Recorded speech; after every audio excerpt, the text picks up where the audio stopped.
मरीज नहीं देखा सरकार क्या करे, सरकार ने कुछ भी नहीं करा।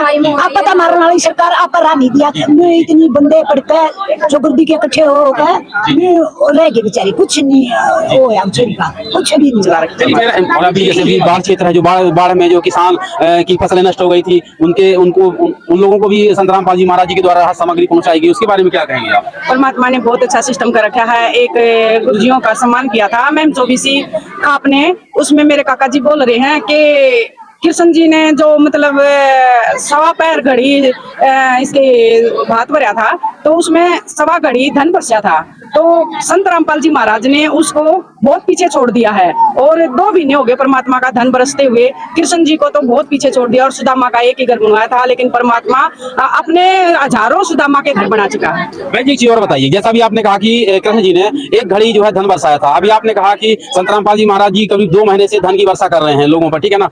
तो जैसा कि इसके पहले जो माहौल देखा जाता था, आप हरियाणा से ही बिलोंग करती हैं, आप हरियाणा से हैं, हरियाणा में संत रामपाल जी महाराज जी का ज्यादा से ज्यादा विरोध होता था, और आज भी विरोध हो रहा है, ऐसा नहीं है, लेकिन पहले में और अब में जैसा जब ये भी संत रामपाल जी महाराज जी ने जब से मुहिम चलाई, इसमें क्या परिवर्तन आया? इसमें बहुत ज्यादा परिवर्तन आया है, इसमें तो बहुत ही ज्यादा आया है। अभी परमात्मा पहले तो गाली देते थे, झगड़ा करते थे, बहुत बुरा हाल था, हम नाम भी नहीं ले सकते थे।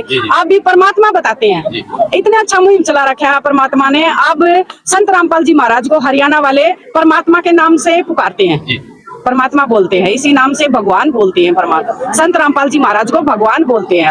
हमने बहन जी एक चीज और बताइए, माँ जी आप भी कुछ बोल रही हैं क्या? ये तो भाई भगवान है अपना, ये हमारा गुरु भगवान उतरे है। हाँ। आप तो बोल रही भगवान, गुरु हमेशा भगवान होता है, जिनका गुरु है वो अपने गुरु को भगवान ही मानते हैं। है बच्चा ने, गरीबा के बच्चा ने पचाओ राशन पानी रसोई का हर एक चीज पचाओ बेटा।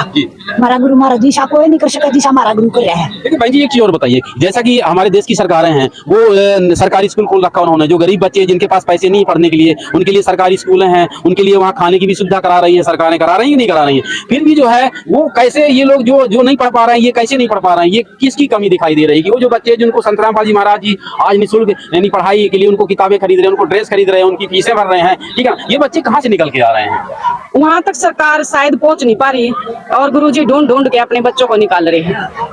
वहां तक शायद सरकार नहीं पहुंच पा रही, कर तो रही है सरकार, लेकिन इतना नहीं कर रही। देखिए बहन जी एक चीज, मैं भक्तों के माध्यम से परमात्मा अपने बच्चों के माध्यम से उनको ढूंढ के लेके आ रही है भाई गरीबों को, वहां तक शायद नहीं पहुंच। मेरा एक और सवाल है, अभी माँ जी भी खड़ी हैं, जैसा कि अभी आपने कहा कि संत रामपाल जी महाराज जी की जो अनुयायी वो ढूंढ कर ला रहे हैं, लेकिन सरकार, अभी जो सरकार की बात आ रही है, सरकार कोई ये नहीं कि जो 50 लोग वहां पर जो है दिल्ली में बैठ के वो सरकार चला रहे हैं, वो कभी नहीं आते, वो सरकार के हम भी हिस्सा होते हैं, हमारा पड़ोसी भी हिस्सा होता है नहीं होता, तो हम भी तो सरकार, हम नहीं देख रहे हमारे पड़ोस में बच्चे हैं वो पढ़ नहीं पा रहे हैं या भूखों मर रहे हैं, तो हम भी तो सरकार के हिस्सा है ना। आज तक हमने ये चीज आवाज उठाई कि ये बच्चे नहीं पढ़ पा रहे हैं, तो कभी हम सरकार तक संदेशा भेजे आपका? आज तक हम नहीं, कुछ नहीं, सरकार कुछ नहीं है, सरकार वहां तक कोई संदेशा नहीं, संदेशा भेजते हैं तब भी सरकार कुछ नहीं करती, कुछ नहीं कर रही सरकार ने कहने तो हाथ खड़े कर दिए। हाँ, मतलब आपके कहने का मतलब ये कि अगर कहता भी है कोई तो सरकारें कोई एक्शन नहीं लेती हैं, और संत रामपाल जी महाराज जी के पास एक भी अगर प्रार्थना गई तो तुरंत एक्शन ले लेते हैं जी।